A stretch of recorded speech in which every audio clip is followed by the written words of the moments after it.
বন্ধুরা, আজ শুক্তো করব। শুক্তো করার জন্য প্রথমে এখানে কাঁচা কলা নিয়েছি। কাঁচা কলাটা আমি কিছুক্ষণ হলুদ জলের মধ্যে ডুবিয়ে রেখেছিলাম, যাতে ওর কষটা বেরিয়ে যায় সেই জন্য। এছাড়া কিছু উচ্ছে নিয়েছি, আলু রেখেছি, সজনে ডাঁটা রেখেছি আর বেগুন রেখেছি। এছাড়া রেখেছি আদা বাটা আর সর্ষে আর পোস্ত রেখেছি। এটা আমি এখন পেস্টটা তৈরি করে নেব।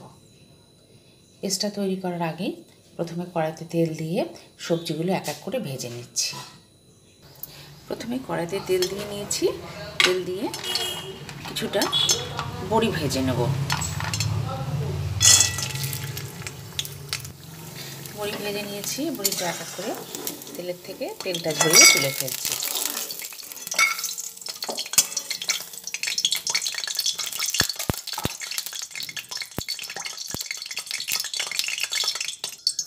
এক করে সবজি ভেজে নিচ্ছি, সেই জন্য যে উচ্ছেগুলো কেটে রেখেছি উচ্ছেগুলো তেলের মধ্যে দিয়ে প্রথমে ভেজে নিচ্ছি। উচ্ছেগুলো ভাজার সময় উচ্ছের সঙ্গে একই সঙ্গে কিছু সজনে ডাঁটাও কেটেছি, সজনে ডাঁটাটাও ভেজে নিচ্ছি।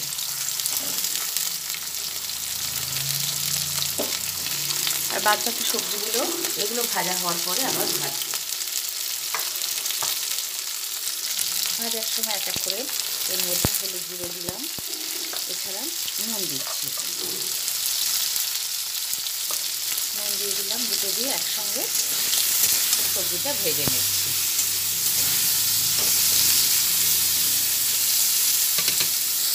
কিছুটা ভাজা হয়ে যাওয়ার পরে প্রথমে যে আলুটা কেটে রেখেছিলাম সেটা দিয়ে দিলাম। একসঙ্গে আলু, সজনে ডাঁটা আর উচ্ছে কিছুটা ভাজা হোক, তারপরে অন্যান্য সবজিগুলো দেব। এই সবজিগুলো কিছুটা ভাজা হয়ে গেছে, তখন অন্যান্য যে সবজি বেগুন আর কাঁচা কলাটা আছে সেই সবজি দুটো দিয়ে দিলাম। সবই একসঙ্গে এরপরে ভেজে নেব।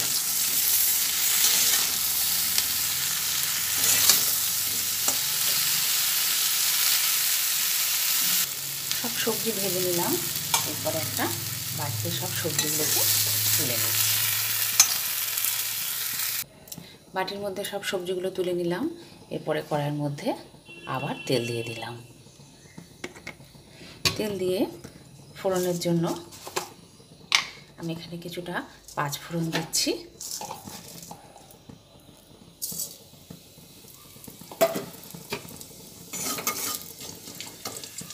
পাঁচ ফোড়নটা ভেজে নেব। এরপরে এর মধ্যে একটা তেজপাতা দেব। তেজপাতাটা দিয়ে দিলাম। এরপরে জিরের গুঁড়ো দিলাম, ধনের গুঁড়ো দিয়ে দিলাম, অল্প আদা দিয়ে দিলাম। দেওয়ার পরে যে সবজিগুলো আছে সেই সবজিগুলো সব এক এক করে ঢেলে দেবো। আদা দেওয়ার পরে এর মধ্যে অল্প হলুদ গুঁড়ো দেবো। অল্প হলুদ গুঁড়ো দিয়ে সবজিগুলো আবার এর মধ্যে ঢেলে দিলাম। সবজিগুলোর সঙ্গে একই সঙ্গে যে বড়িগুলো ভেজে রেখেছিলাম সেই বড়িগুলো একসঙ্গে দিয়ে দিলাম। এরপরে ভালোভাবে নাড়াচাড়া করে নিচ্ছি। এই সময় এর মধ্যে অল্প নুন দেব। আগে ভাজার সময় নুন দিয়েছিলাম, নুন দিয়ে দিলাম। ভাজা হতে হতে এর মধ্যে একদম অল্প পরিমাণে চিনিও দিয়ে দিলাম। একসঙ্গে সব নিয়ে আবার ভেজে নেব। কিছুটা ভেজে নেওয়ার পরে এর মধ্যে পরিমাণ মতো জল দিয়ে দিলাম।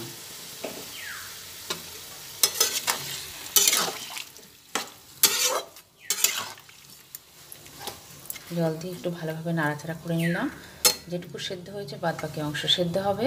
সেদ্ধ হওয়ার পরে ওই যে সর্ষে পোস্তটা আমি বেটে রেখেছি সেটা এর মধ্যে দিয়ে দেবো। সবজিগুলো সেদ্ধ হয়ে গেছে, সেই জন্য সর্ষে আর পোস্তের যে পেস্টটা রেডি করেছিলাম সেটা এর মধ্যে দিয়ে দিলাম। দেওয়ার পরে ভালোভাবে নাড়াচাড়া করে নিই। যে জল জল ভাবটা আছে, যে ঝোলটা আছে সেটা আস্তে আস্তে টেনে যাবে। শুক্তো রেডি হয়ে গেছে।